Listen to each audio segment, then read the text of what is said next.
ભાવનગર બગદાણાના કોળી સમાજના યુવક નવનીત બાલદિયા ઉપર થયેલા હુમલાનો મામલો તળાજાના ડીવાયએસપી એમબી નકુમ ને મહુવા ડીવાયએસપી તરીકેનો ચાર્જ સોંપવામાં આવ્યો. હાલ રેન્જ આઈજી કચેરી ખાતે એસઆઈટીના પોલીસ અધિકારીઓની રેન્જ આઈજી સાથે બેઠક શરૂ.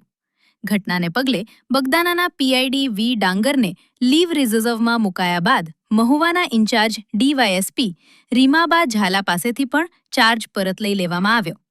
એસઆઈટીની તપાસમાં અન્ય આરોપીઓના નામ ખુલ્લે છે કે કેમ તેની સૌની ઉપર નજર.